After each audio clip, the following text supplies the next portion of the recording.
MP हम देख लें, उनमें से जो लोकसभा के एमपी थे वो बीजेपी चले गए, रिंकू जो पंजाब से आपका एक लौता लोकसभा एमपी था। जो 10 राज्यसभा एमपी हैं, अगर मैं 3 छोड़ दूं, अगर मान लीजिए संदीप पाठक जी को छोड़ दिया जाए, संजय सिंह को छोड़ लिया जाए और गुप्ता जी को छोड़ दिया जाए, तो बाकी सब जो 7 एमपीज हैं ना वो आपके साथ खड़े हुए, ऑप्टिक्स दिखाई दिए गए खड़े हुए, ना उन्होंने कुछ बोला आपके साथ, ना उन्होंने पार्टी का सपोर्ट किया। आपको बुरा नहीं लगता कि मे बी राज्यसभा में गलत आपने गलत लोग बिठा दिए? मेरे को नहीं बुरा लगता। नहीं लगता? बीजेपी को बुरा लगता है।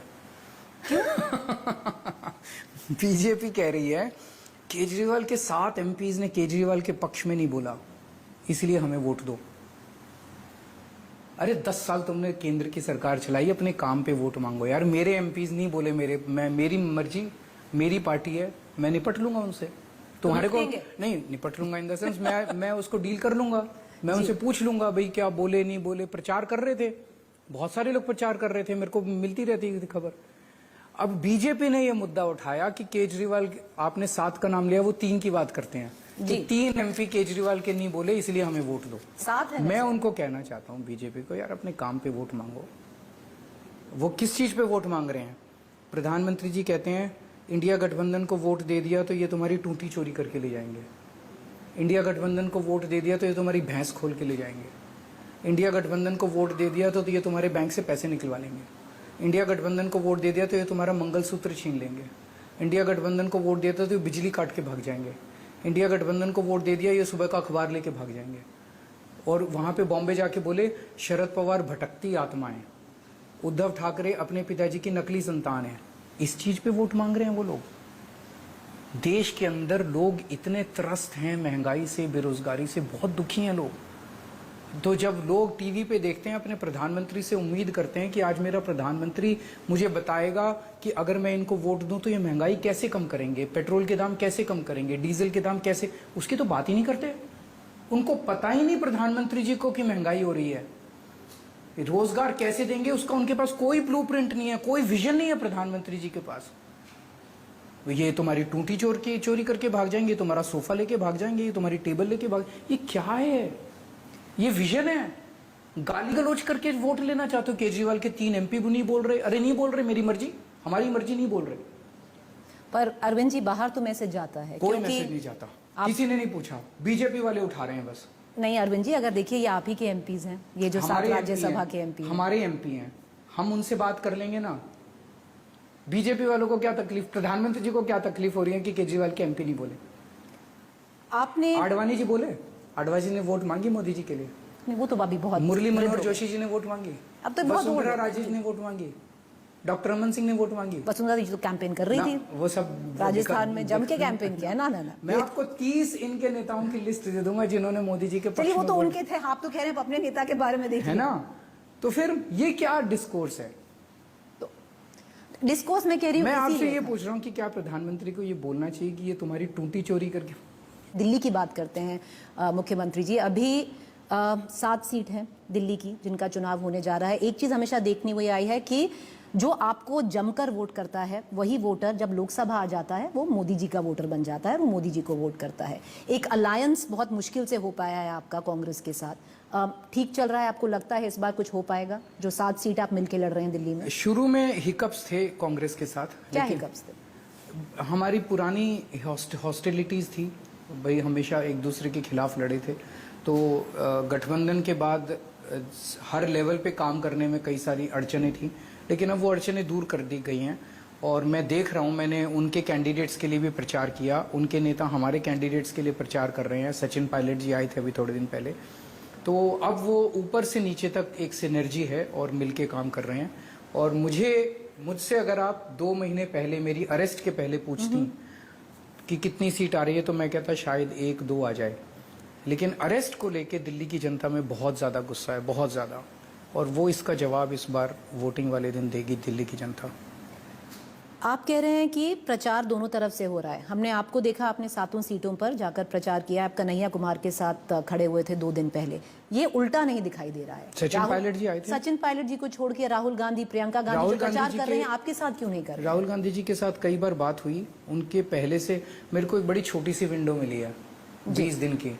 जिसमें मैं भी कई जगह गया हूँ, तो डेट्स मैच नहीं कर पाई और अदरवाइज और इसमें कुछ नहीं था। हमारा 2-3 बार प्लान हुआ कि हम जॉइंट रोड शो करेंगे, हो नहीं पाया।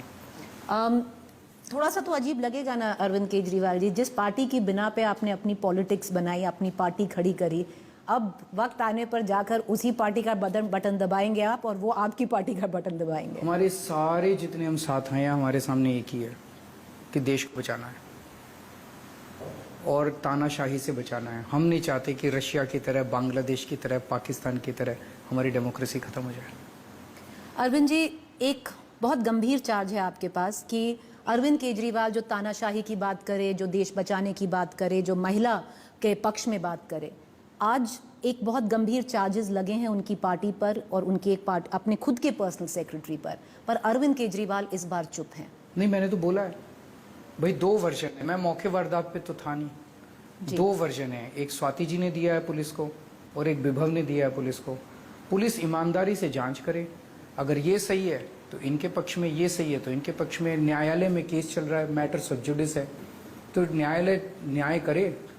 ये गलत है तो इनको सजा मिले, ये गलत है तो इनको सजा मिले। इसमें चार्ज ये है अरविंद जी कि अरविंद केजरीवाल ने पहले ही पक्ष डिसाइड कर लिया है वो किसकी तरफ खड़े हैं, तो इसमें इन्वेस्टिगेशन का क्या है? क्योंकि जब कंप्लेन हुआ, मैं तो जज हूं नहीं, जज हैं, अभी आरोप हैं, तो आरोप के बिना पे आप ये नहीं तय कर सकते ये सही है कि वो सही है। तो जज तय करेंगे कि कौन सही है और उसके बाद जो जज तय करेंगे उस पे आपने अभी कोई पक्ष नहीं लिया? मैं पक्ष नहीं लेना चाहता, जो सही है उसको न्याय मिलना चाहिए। जो अभी कैंपेन है, आपको लगता है ये एक मुद्दा बन पाएगा कैंपेन का, या ये कैंपेन मोदी फैक्टर बनाम अरविंद केजरीवाल सिंपैथी फैक्टर होगा दिल्ली और पंजाब में? देखिए, कल जिस तरह से इन्होंने किया कि मेरे बूढ़े और बीमार माता पिता को निशाना बनाया, ये शायद भारतीय राजनीति में पहली बार हुआ होगा। राजनीति में नेता तो आपस में लड़ते थे, पार्टियां तो आपस में लड़ती थी, लेकिन किसी के बीमार और बूढ़े माँ बाप को नहीं खींचा जाता था। तो क्या मैं मोदी जी से पूछना चाहता हूँ, आपको लगता है कि मेरे माँ बाप गुनहगार हैं? मेरे माँ बाप से वो पूछताछ करवाना चाहते हैं, पुलिस पूछ चाहता है कि क्या मेरे माँ बाप, बूढ़े माँ बाप गुनहगार हैं किसी चीज़ के? उनसे कहना चाहता हूँ कि मेरे माँ बाप को प्रताड़ित मत कीजिए, ऊपर वाला देख रहा है। पर इस अरविंद जी, अगर हम पीछे जाएं, एक आपका ट्वीट है, उसमें आपने बोला है जब मोदी जी अपनी बूढ़ी माँ के कैमरे के सामने रहते थे, तब आपने बोला था ये अच्छी चीज़ नहीं लगती। अब बीजेपी कह रही है, आपने भी तो कल वही किया है। मैंने क्या किया? पुलिस पूछताछ के लिए आने वाली थी जी, पुलिस का मैसेज आया परसों शाम को कि टाइम दे दीजिए। हमने 11:30 का टाइम दिया। 11:30 बजे मैं अपने माता पिता को लेकर उधर कमरे में जा रहा था, तो मैंने तो पुलिस को बुलाया नहीं था। पुलिस आ रही थी पूछताछ। मैंने तो ये नहीं कहा कि लाइन में खड़े हो जाओ नोटबंदी के लिए। मैं तो नहीं लेके गया नोटबंदी के लिए उनको। आपके माता पिता से पुलिस ने की पूछताछ? वो आए नहीं फिर लास्ट मोमेंट पे, क्योंकि चुनाव का टाइम था, उन्हें लगा नुकसान हो रहा है। आखिरी 2 सवाल करूंगी अरविंद जी। अगर मान लीजिए कि बीजेपी फिर पार में आती है, आप वापस जेल जाते हैं, एक बहुत कठिन वक्त है ये आपकी पार्टी के लिए, पहली पॉलिटिकल पार्टी है जिसको अक्यूज बनाया गया है ईडी ने, तो आगे आप पार्टी का फ्यूचर कैसे देखते हैं? जनता तय करेगी। आम आदमी पार्टी अब 4 लोगों की पार्टी नहीं है। इस देश के करोड़ों लोगों की उम्मीद है आम आदमी पार्टी। इस देश के लोगों ने ऐसी कभी गवर्नेंस देखी नहीं थी। 75 साल के इतिहास में एक नेता बता दो जो कहता था मैं तुम्हारे बच्चों के लिए स्कूल बनवा दूंगा, मेरे को वोट दे दो। एक नेता बता दो जो कहता था मैं तुम्हारे घर के लोगों के लिए अस्पताल बनवा दूंगा, मोहल्ला क्लिनिक बना दूंगा, फ्री इलाज दे दूंगा, मेरे को वोट दे दो। फ्री बिजली दे दूंगा, 24 घंटे बिजली दे दूंगा, मेरे को वोट दे दो। अकेली पार्टी है। केजरीवाल इंपॉर्टेंट नहीं है, मैं रहूं ना रहूं, पर लड़ेंगे और छोड़ेंगे नहीं। लेकिन ये विचार जो है, ये गवर्नेंस का मॉडल जो है, ये अब सालों साल चलेगा और आप पीछे नहीं हटने वाले। मैं इंपॉर्टेंट हुई नहीं। मेरे को अगर ये फांसी पे चढ़ा देंगे, भारत 100 केजरीवाल पैदा कर देगा। आखिरी सवाल अरविंद जी, 4 जून को तो पता नहीं क्या होगा, वो तो जनता जैसे आप कह रहे हैं डिसाइड करेगी, पर बीच में भविष्यवाणी बहुत हो रही है कि इंडिया अलायंस का कितना आएगा, बीजेपी का कितना आएगा, एनडीए का कितना आएगा। अब जिन्होंने आपके साथ काम किया, प्रशांत किशोर, उन्होंने बोला 300 पार है बड़े आराम से, सातों की सातों सीट दिल्ली भाजपा लेके जाएगी। भविष्यवाणी करेंगे कुछ, और या जो चल रही है उस पर टिप्पणी देंगे? मेरा अपना असेसमेंट है कि बीजेपी 220 से कम रहेगी और इंडिया अलायंस को 300 के करीब मिल सकती है। और जो 7 सीट हैं आपकी दिल्ली में? दिल्ली में जैसे मैंने कहा कि अगर आप मुझसे 2 महीने पहले पूछते तो मैं 1 या 2 बोलता, लेकिन आज मुझे लगता है कि 7 सीटें बीजेपी हारेगी। ये जो अलायंस दिल्ली में इस बार है, क्या 7 महीने बाद कांग्रेस के साथ फिर रहेगा? अभी हम केवल 4 जून की सोच रहे हैं। चलिए, वापस 2 जून को जेल जाना होगा। अब कैसे देखते हैं? पिछले 50 दिन कठिन रहे थे? कठिन थे, लेकिन स्वतंत्रता सेनानियों ने, मैं पढ़ रहा था उनका पॉलिटिकल हिस्ट्री भी पढ़ रहा था अंदर बैठ के, जब भगत सिंह जेल गए थे उनके सामने तो कोई उम्मीद भी नहीं थी। जब जवाहरलाल नेहरू 10 साल वो जेल में रहे थे, गांधी जी कितने साल, चंद्रशेखर आज़ाद कितने साल जेल में रहे थे, मेरे सामने तो उम्मीद है कितनी देर 1 महीना, 2 महीना, 5 महीने, 6 महीने, 10 महीने, 1 साल जेल में रख लेंगे, बाहर तो आना ही है, झूठा केस है।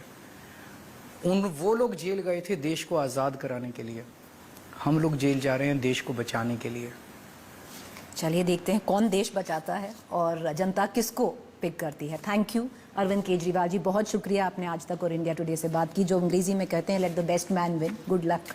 शुक्रिया सर, शुक्रिया। प्रेजेंटेड बाय पतंजलि शुद्ध सरसों तेल। झांस ऐसी की आए आंख में पानी, स्वाद ऐसा की आए मुंह में पानी।